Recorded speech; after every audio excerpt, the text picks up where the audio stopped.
என்னுடைய பர்சனல் இன்டர்வியூவா இதை நீங்க எடுத்துக்கணும். சினிமாக்கும் இதுக்கும் சம்பந்தம் கிடையாது. இது எதுனாலையும் கிடையாது. இது ஆச்சு அதுனாச்சு அதனால பேசுறேன் அப்படிலாம் கிடையாது. இத்தனை நாள் நான் பேசாம இருந்ததே ரொம்ப முட்டாள்தனமா நான் ஃபீல் பண்றேன். ஏன்னா ரவி மோகன், ஜெயம் ரவி அவர் ரொம்ப சாஃப்ட். அவர்கிட்ட எது சொன்னாலும் அவர் கேட்டுப்பாரு, புரிஞ்சுப்பாரு, அவர் விட்டு கொடுத்துருவாரு. எஸ், அதுதான் என் கேரக்டர். அப்படிதான் நான் இருந்துட்டு இருந்தேன். ஆனா சாது மிராண்டால் காடு கொள்ளாது. சாதுவா இருந்த என்ன நிறைய பேர் சீண்டணும்னு நினைக்கிறாங்க. அவங்களுக்கெல்லாம் நான் ஒன்று சொல்லிக்கிறேன். இதுதான் என் ஆஃபீஸ். இங்க வாங்க, மறைமுகமா எதுவும் வேணாம், டைரக்டா வாங்க, டைரக்டா பாத்துக்கலாம். எத்தனை பேர் என்னை கீழே இழுக்கணும்னு நினைச்சாலும் அத்தனை பேருக்கும், இது நான் சினிமா பத்தி பேசவே இல்லை, ஆல்ரெடி சொல்லிட்டேன், பர்சனல் தான். அத்தனை பேருக்கும் நான் ரெடியா இருக்கேன். என்ன எப்பெல்லாம் ஆசைப்படும் போதெல்லாம் பஞ்சிங் பேக்கா யூஸ் பண்ணணும்னு நினைச்சவங்க எல்லாரும் இப்ப வாங்க. கராத்தே பாபு மாதிரி தான் நான் கிக் அடிக்க போறேன். ரெடியா இருக்கிறேன் நான். ஸோ முதல்ல நான் சொல்ல வேண்டியது என்னன்னா, என் படம் இனிமேல் ஸ்கிரீன்ல ரிலீஸ் ஆகாது. என் டைவர்ஸ் கிடைக்கிற வரைக்கும் நான் நடிக்க போறது கிடையாது. ஏன்னா என்னால் நடிக்க முடியல. எனக்கு நடந்த அவமானங்கள், தேவையில்லாத அவமானங்கள் என்னால் தாங்க முடியல. அதனால என் டைவர்ஸ் கிடைக்கிற வரைக்கும், என்னை சீண்டி பார்க்கணும்னு நினைக்கிற வரைக்கும் எல்லாருக்கும் இங்கே தான் இருப்பேன். வாங்க, சீண்டி பாருங்க. இனிமேல் சாது கிடையாது நான். அதனால என்ன நடக்குதோ பார்த்துக்கலாம். மற்ற விஷயங்கள், என் வேலை விஷயங்கள், அதை எப்படி சரி பண்ணணும் என்னன்றதை நான் பார்த்துப்பேன்.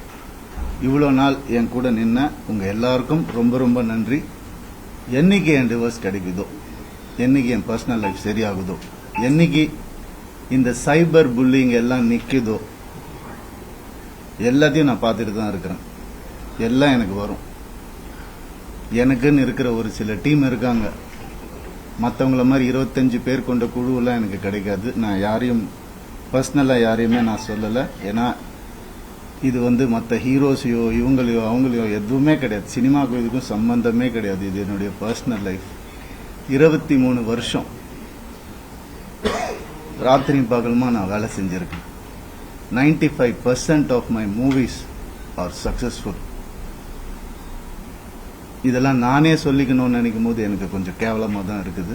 இருந்தாலும் கேவலப்படுத்துறவங்க முன்னாடி அதை சொல்லி காட்டுறதுல தப்பே கிடையாது. My achievements I only know, my fans, my true fans know. State award winner 2வது படத்தில் கலைமாமணி. என்னென்ன அவார்ட்ஸ் வேணும் சொல்லுங்க, எல்லாமே வாங்கியிருக்கேன். என்னுடைய சொந்த உழைப்பில் வாங்கினது. எங்க அப்பாவும் எங்க அண்ணனும் நடுவில் 4 வருஷம் வேலையே செய்யல. இதெல்லாம் நான் நான் யங் ஏஜ்ல சொல்றேன். எவ்ரி டே காலைல எழுந்துச்சு நான் ஷூட்டிங் போயிருக்கேன் என் குடும்பத்தை காப்பாத்துறதுக்காக. என் குடும்பம் தான் எனக்கு எல்லாமே. அவங்கள ஏதாவது சொன்னாலோ சீண்டணும்னு நினைச்சாலோ நான் சும்மா இருக்க மாட்டேன். இனிமேல் என்ன நினைச்சிட்டு இருக்காங்க? சும்மா இருந்துருவான், குவைட்டா இருந்துருவான், அவன் எல்லாம் பண்ணிக்கலாம் நினைக்கிறாங்களா? சொல்லட்டுமா என் நியாயத்தை? இத்தனை நாள் நான் பேசாம இருந்தது என்னோட தப்பு. சரி விட்டுருங்க, போட்டோம், பார்க்கலாம். பொம்பளை இது அது. என்னங்க பொம்பளை? என்ன ஆம்பளை பொம்பளை? என்ன ஃபெமினிசம்? ஃபெமினிசம்னா என்னன்னு தெரியுமா யாருக்காவது?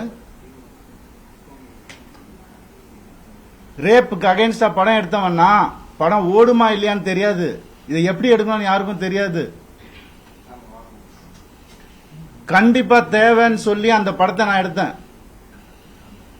கஷ்டப்பட்டு பண்ணது நான். பெண்களுக்கு உரிமை இருக்கணும்னு சொன்னது நான் என் படங்கள்ல. என்ன சொல்றீங்களா பெண்களை பத்தி தெரியாதுன்னு? எனக்கு எங்க அம்மா என்ன அப்படி வளர்க்கல. பேராண்மை படத்துல நான் சொன்ன டயலாக் எல்லாருக்கும் இன்னைக்கு வரைக்கும் சொல்லிட்டு இருக்காங்க. பெண்கள் மிகப்பெரிய சக்தி, அது தேவையில்லாம வீணடிக்க கூடாதுன்னு நினைக்கிறேன். நான் சொன்னேன். ஏன் 14 வருஷம் இருந்தேன் நானு என்னோட எக்ஸ் லைஃப்ல. அப்பெல்லாம் சொல்லி அவர் கடவுள், அவர் திட்டினதே கிடையாது, நான் தான் திட்டுவேன். எல்லா இன்டர்வியூ இருக்கு, எல்லா எவிடன்ஸும் வருது, நிறைய இருக்கு. 2 வருஷம் நான் குவைட்டா இருந்தது உண்மை ஜெயிக்கணும், சத்தியம் நிலநாட்டணும்ன்ற ஒரே காரணத்துக்காக தான் நான் குவைட்டா இருந்தேன். எல்லாம் வருது. உங்களுக்கு சர்ப்ரைஸ் வெயிட்டிங்ஸ் இல்லதெல்லாம் வெயிட் பண்ணுங்க கொஞ்சம். எனக்காக பொறுமையா இருங்க. அதான் ஃபெமினிசம். என்ன நினைச்சிட்டு இருக்கீங்க ஃபெமினிசம்னா? நான் யார்? நானும் ஃபெமினிஸ்ட் தாங்க. எப்படிங்க என் குடும்பத்தை நான் அகைன்ஸ்டா எப்படிங்க பேசுவேன்? 14 வருஷம் பேசலையே, பொறுத்துக்கிட்டேனே. என் பிள்ளைங்களை பார்க்க விட மாட்டாங்க. என்னோட லைஃப் ஹாப்பியஸ்ட் டேன்னு நான் ட்வீட் பண்ண அவனும் நானும் சேர்ந்து டிக் டிக் டிக் படம் நடிக்கும் போது ஏன் பிள்ளைங்க நான் எப்படிங்க விடுவேன்? கேட்டுதான் இருப்பீங்களா? இப்படிதான்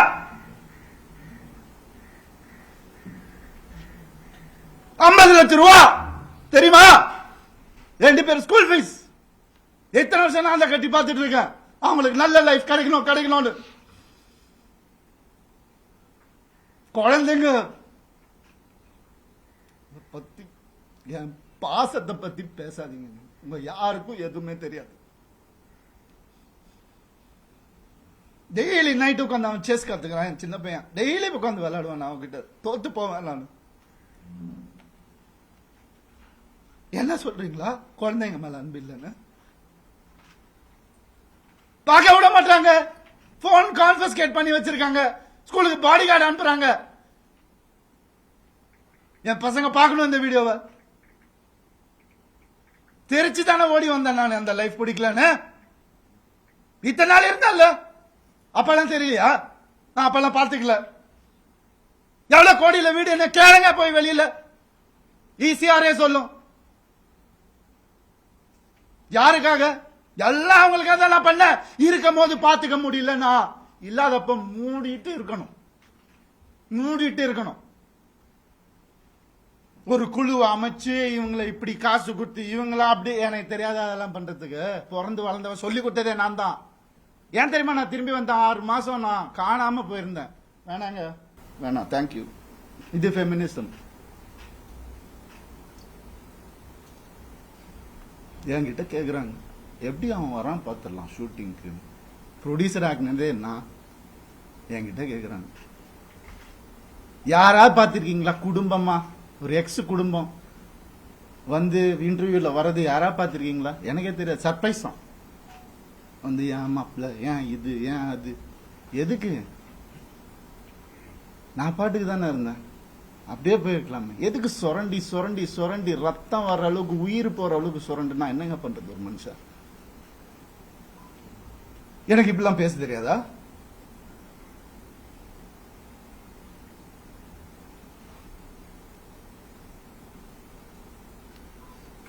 பர்டிகுலரா நான் சொல்லணும்னு நினைக்கிறது இந்த சைபர் புல்லிங் விஷயம். ஒரு பொண்ணு அனுப்பிச்சிட்டீங்க, ரொம்ப தேங்க்ஸ். அதுக்காகலாம் நான் இன்டர்வியூலாம் வைக்கலங்க. அவங்க எங்க இருந்தாலும் நல்லதா இருக்கணும், அவ்வளவுதான். வேற எதுவுமே இல்லை. கெனிஷாவை காலி பண்ணி அனுப்பிச்சிட்டீங்க நீங்க எல்லாரும்.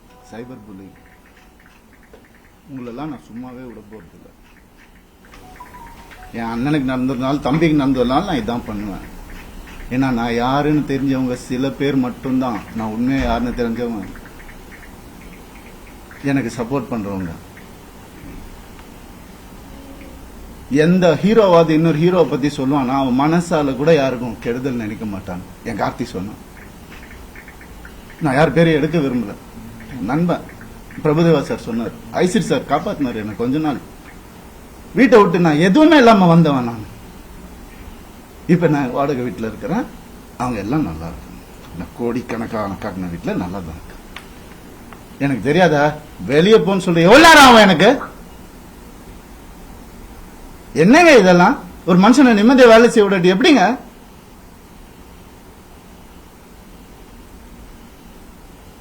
சும்மாவே இருக்கணும். என்ன கிண்டல் பண்ணாலும். ஏன்? ஏன்னா நான் செலிபிரிட்டி இமேஜ் தேவையில்லை. மனுஷன் முதல்ல. நான் ஆம்பளை பொம்பளை அப்புறம் மனுஷன்.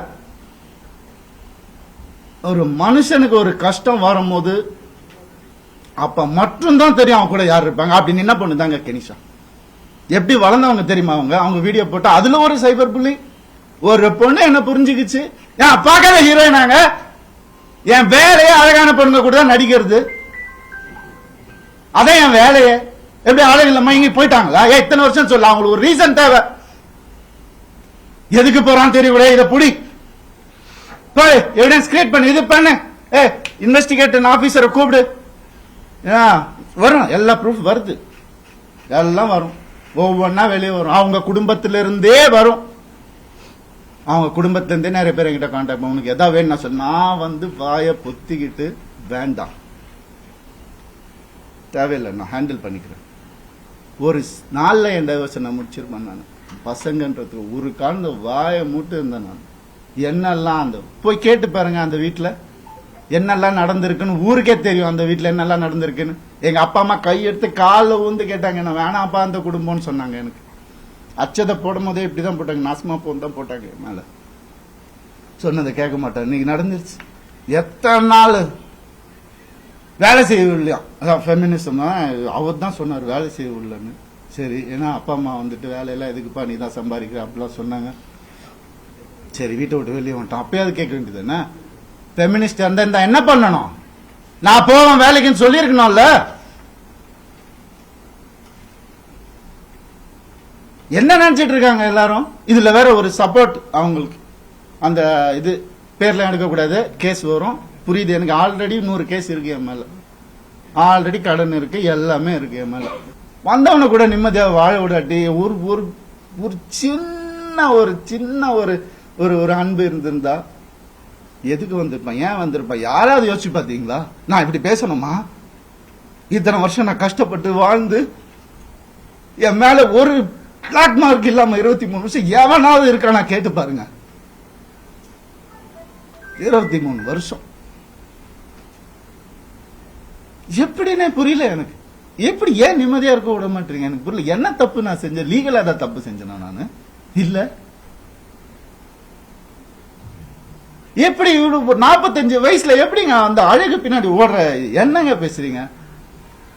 அழகான ஹீரோயின் நடிகர் தாங்க வேலை, அப்பெல்லாம் ஓடாத, இப்ப ஏங்க ஓடணும்? ஒரு ரீசன்.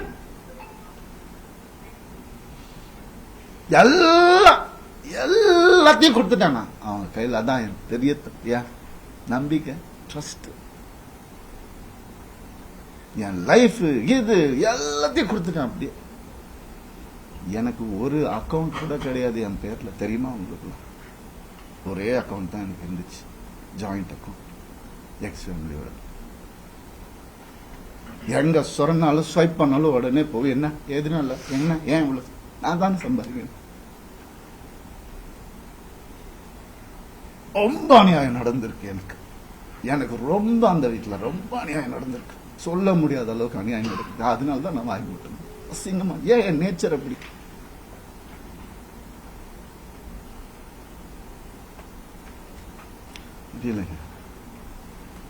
எப்படி வந்து ஒரு ஒரு ஒரு டீமை அமைச்சு ஒருத்தனை எப்படி காலி பண்ணலாம்? நான் உயிரோடு இருக்கக்கூடாது அவங்களுக்கு, மேக்சிமம் அதுதான் நடந்துரும், கண்டிப்பா நடக்கும் இது.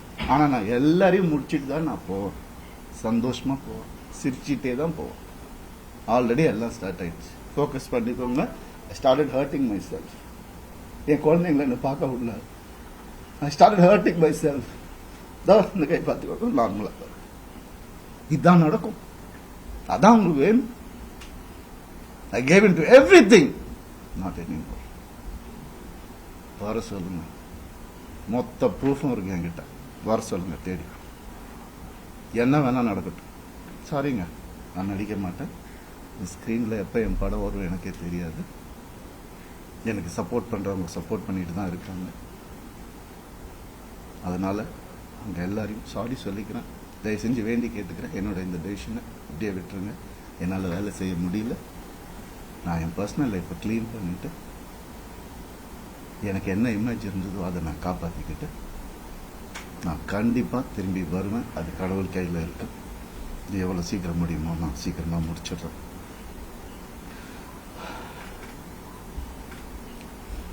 சில விஷயங்கள் சொல்லணுங்க, அது ஓப்பனாக சொன்னாதான் அது.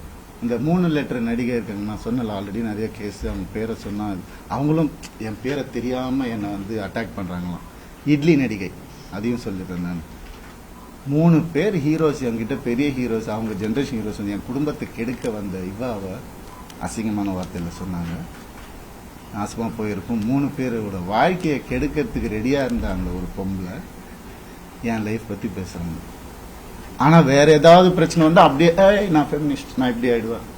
என்ன டிராமா இதெல்லாம்? உனக்குலாம் ஏதாவது துப்பு இருக்கா என்னை பத்தி பேசுறதுக்கு?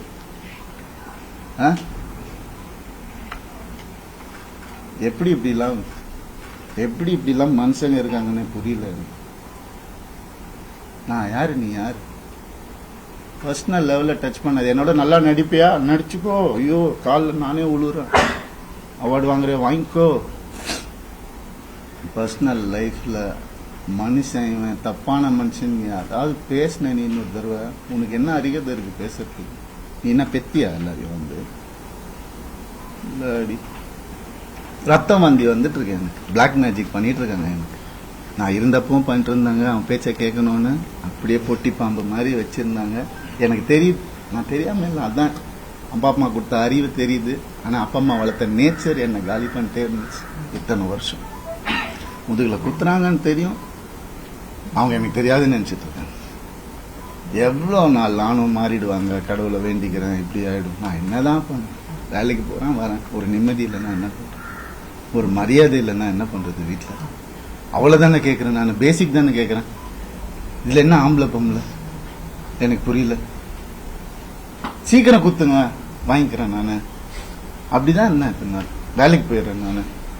ஏன் இப்ப நான் வெளியே போயிட்டு யாரு கூடயோ போனதுதான் உங்களுக்கு எல்லாம் தெரியும். அதுக்கு முன்னாடி நான் 2 வருஷம் ஹோட்டல்ல அங்க இங்க தங்கினதெல்லாம் உங்களுக்கு தெரியாது இல்ல, யாருக்கும் தெரியாது. ஏன்னா நான் சொல்லல. 4 வருஷம் இன்னையோட 4 வருஷமா எனக்கும் அவங்க சம்பந்தம். இப்ப நடந்ததுதான் அவங்க எல்லாருக்கும் தேவை. அதுதான் அப்படியே ஜோடிச்சு இப்படி பண்ணி கிளாசிக் வச்சிருப்பாங்க நிறைய. ஏஐல கிரியேட் பண்ணி எவிடன்ஸ் எனக்கு தெரியாது, அது ரியல் எவிடன்ஸே எடுத்துட்டு வரணும். எனக்காக பேசுறவங்களும் இருக்காங்க. இதெல்லாம் தப்பு. ஒருத்தரோட வாழ்க்கையில விளையாடக்கூடாது, ஒருத்தரோட இமேஜ்ல விளையாடக்கூடாது. என்ன நடந்துச்சு உங்களுக்கு எப்படி தெரியும்? இப்போ இருந்து பாருங்க 2 நாள் முடியுமா? இல்ல, இப்ப இருந்தவங்களுக்கு தானே தெரியும். நீங்க ஏன் பேசுறீங்க? Cyber bullying pricks. உங்களால எத்தனை பேர் செத்து போயிருக்காங்க தெரியுமா உங்களுக்கு? எத்தனை பேர் சூசைட் பண்ணிருக்காங்க தெரியுமா உங்களுக்கு? நான் போயிடுவேன், உங்க எல்லாரையும் எடுத்துட்டு தான் போவேன் நானு. பிளடி குழந்தைங்கள்ல இருந்து டீனேஜர்ஸ்ல இருந்து உங்களால செத்து போயிட்டு இருக்காங்க. Cyber bullying pricks. வெக்கமா இல்ல உங்களுக்கு?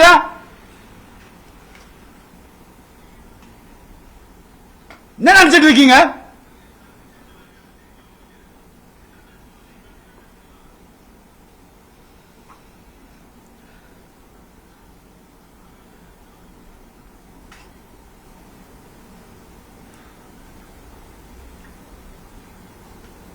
பண்ணிதான் ஆகணும், வேற வழி இல்லை. எனக்கு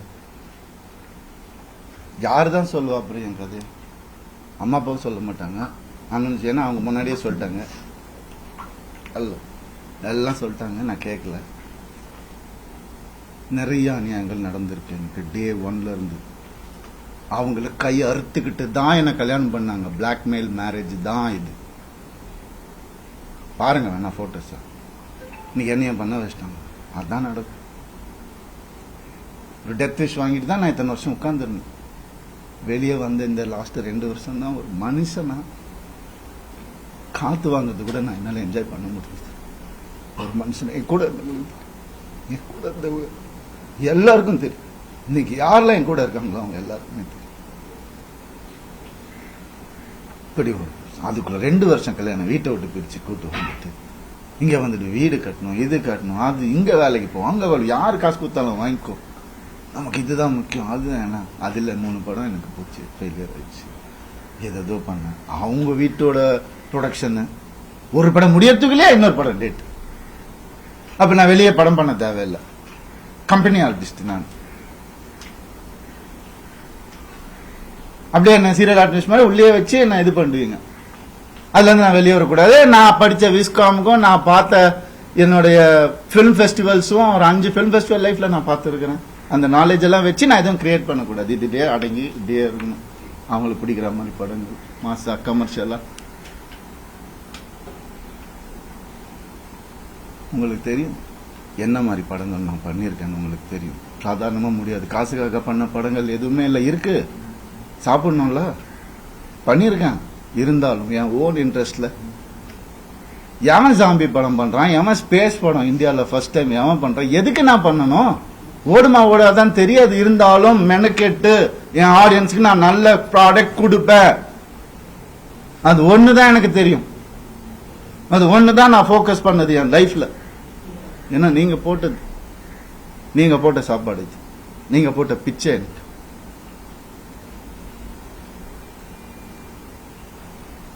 நான் ஏன் சைபர் புல்லிங்க்கு பிச்சை போடணும்? அவங்க ஃபாலோவர்ஸ் நான் ஏன் டெவலப் பண்ணணும்? நான் பேச மாட்டேன். சிவன் குழந்தைன்னு நான் சொல்லுவேங்க. ஆம்பளையும் இல்லாம பொம்பளையும் இல்லாம இருக்கிறவங்கள நான் அப்படி கடவுள் குழந்தைங்க. அவங்க எல்லாம் வந்துட்டு என்னென்னமோ பேசுறாங்க. என்ன இதெல்லாம் ஃபாலோவர்ஸ்க்காகவா? அதுக்காகவா பிறந்து வளர்ந்து இது பண்ணும்? என்ன எங்க போன நான் உங்க கண்ணு முன்னாடி தான் கெனிஷான்னு ஒரு டாபிக் வந்தா நான் கண்ணு முன்னாடி தானே எல்லாமே பண்ணிட்டு இருக்கோம். நாங்க ஒரு பொண்ணை புரிஞ்சுக்கிட்டு அதையும் தொத்தி அனுப்பிச்சு விட்டுட்டீங்க. அவங்க ஃபெமினிஸ்ட் எப்படி இறங்கி ஆர்எம்எஸ் லான்ச்ல ஒவ்வொரு ஸ்கிரீன் கிளாத்ல இருந்து ஒவ்வொரு நீடில் இருந்து இது இங்கதான் இருக்கணும் அங்கதான் இருக்கணும் இறங்கி வேலை பார்க்கறாங்க. இன்னொருத்தர் காசுல சொகுசா வாழ்ந்துகிட்டு என்ன வாடகை வீட்டுல ஒருத்துட்டு அப்படி இல்லை. இது அதுக்காக பேசவும் இல்லை. எங்க இருந்தாலும் நல்லா இருக்கட்டும், கடவுள் பார்த்துப்பாரு. கடவுளுக்கு தெரியும் எது உண்மை எது போய் எல்லாமே தெரியும், அவர் பார்த்துப்பாரு. I'm very happy actually. But என்னால வேலை செய்ய முடியாது. செய்வேன், சொல்லும் போதுதான் செய்ய முடியும். நான் அது வரைக்கும் எனக்காக கொஞ்சம் பொறுமையா இருந்தேன். என்னென்னமோ இருக்கு சொல்றதுக்கு. நான் இன்னைக்கு சொல்லலைன்னா கொஞ்சம் பொறுமையா இருங்க என் கூட. அப்புறம் என்னைக்குமே நான் சொல்ல மாட்டேன், வீடியோ எல்லாம் போட்டுட்டு இருக்க மாட்டேன். ஆம்பளை கூட எப்படி இருங்க நான் அவங்க கிட்ட போய் கத்துக்க சொல்லணும். அதான் உண்மை. இறங்கி வேலை பார்க்கணும், சும்மா அதெல்லாம் இல்லை. எத்தனை எலும்பு உடைஞ்சிருக்கும் எனக்கு, எத்தனை ஷூட்டிங்ல எவ்வளோ பிரச்சனை வந்திருக்கும் எனக்கு. உடம்பு சரியில்லாம போயிருக்கிறேன் நான் ஷூட்டிங்க்கு. 104 டிகிரில எல்லாம் போயிருக்கிறேன். இதெல்லாம் நான் சொல்லணும், கேவலமா தான் இருக்கு. இருந்தாலும் சொல்றேன். இதுக்கப்புறம் நான் எதுவுமே சொல்லணும்.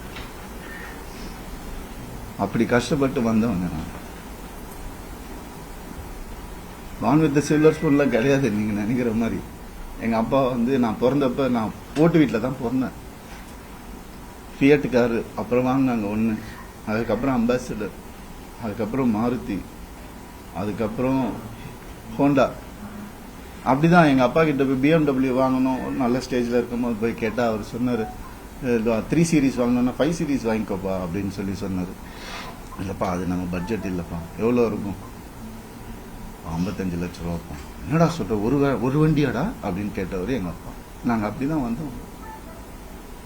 சொல்றாங்க கோடிக்கணக்கில் சொத்து இருக்குது. மாசம் 25,000 ரூபாய் மெடிசன் செலவுக்கு அவங்க குடும்பத்துக்கு நான் அனுப்பிச்சிட்டு இருந்தேன். எல்லாத்துக்கும் இருக்கு, ரெசிப்ட் இருக்கு, எல்லாமே இருக்கு. நான் அனுப்பிச்சிட்டு இருந்தேன்.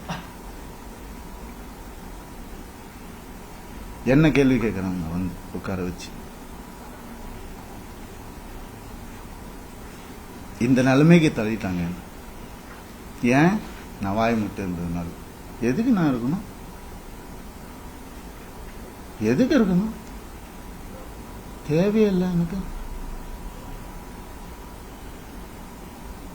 தேவையில்லைங்க. நான் ஏன் சும்மா இருக்கணும்? ஒரு ஃபேக் இமேஜ் நினைச்சு நான் சும்மா இருக்கணும்? இமேஜே நான் என்னைக்குமே பார்த்தேன். ஒரு ஹீரோக்கு கூட போட்டி இல்லைங்க. எல்லாரையும் சொல்லுங்க இவர் அவர் அவர் இவர் இவர் அவர். நான் அதை தனியா பண்ணிட்டு இருக்காரு விடுங்க. With 95% success rate. ஏன்? எனக்கு பிடிக்காது, நெகட்டிவிட்டி பிடிக்காது. என்னையா இன்னொருத்தர் கூட கம்பேர் பண்றீங்க? நான் சினிமா படிச்சுட்டு வந்திருக்கேங்க. பாம்பேல போய் படிச்சுட்டு வந்திருக்கேன், விஸ்காம் படிச்சிருக்கேன். பிலிம் ஃபெஸ்டிவல் போனவன வந்துட்டு எதுக்கு இதுக்குள்ள தள்ளி? அப்படி வளர்ந்தவன் நானு. அதனால இவன் இதுக்கெல்லாம் போக மாட்டான், மீடியாக்கெல்லாம் பேச மாட்டான், வாய அடிச்சுட்டு இருப்பான். அவன் இமேஜ் முக்கியம். இமேஜ்னா என்ன தெரியுமாங்க? நீங்க இந்த சோசியல் மீடியால பார்க்கறதெல்லாம் இமேஜே கிடையாதுங்க. 23 வருஷம் இண்டஸ்ட்ரியில இருந்து நான் சொல்றேன். இன்னைக்கு எனக்காக வந்திருக்காங்க பாத்தீங்களா சில பேர், வரப்போறாங்க. அவங்களையும் சேர்த்து தான் நான் சொல்றேன். உண்மையானவங்க கிட்ட இவனுக்காக என்ன வேணா பண்ணலாம் அப்படின்ற ஒரு வார்த்தை தாங்க இமேஜ். அதை உடைக்க ட்ரை பண்ணுங்க, பார்க்கலாம் யாரால முடியுதுன்னு. சினிமா பண்ணேன், கை கால் இருக்கு, நான் என்ன வேலை வேணா பண்ணி பொழைச்சுப்பேன். டான்ஸ் கிளாஸ் எடுத்து பொழைச்சுப்பேன். நான் பரதநாட்டியம் தெரியுங்க எனக்கு, முறைப்படி அரங்கேற்றம் பண்ணுவேன். நான் எப்படியுமே பொழைச்சிக்கலாம். இதுக்கெல்லாம் ஆளாவே ஆளாதீங்க. ஆம்பளைங்களுக்கும் நான் சொல்றேன், இந்த மாதிரி லைஃப்ல என்ன மாதிரி கஷ்டப்படுறவங்களுக்கும் நான் சொல்றேன், நான் நிற்பேன் உங்களுக்காக. என்ன அநியாயம் நடந்துட்டு இருக்கு இந்த ஜெனரேஷன்ல எனக்கு தெரியும், நான் நிற்பேன். இன்னும் என்ன வேணா வர சொல்லுங்க, இன்னும் 4 வீடியோ பண்ண நான் வந்துட்டு பலாத்காரம் பண்ண கூட அவங்களை சொல்லிக்க சொல்லுங்க, என்ன வேணா பண்ண சொல்லுங்க. இது சுத்தமா இருந்த போதும், அவ்வளவுதான் நான் நினைச்சு வாழ்றது என் லைஃப். அப்படிதான் நான் வாழ்வேன் சாவர வரைக்கும். കൂടുതൽ വാർത്തകൾക്ക് news 18 Keralam YouTube channel subscribe ചെയ്യുക.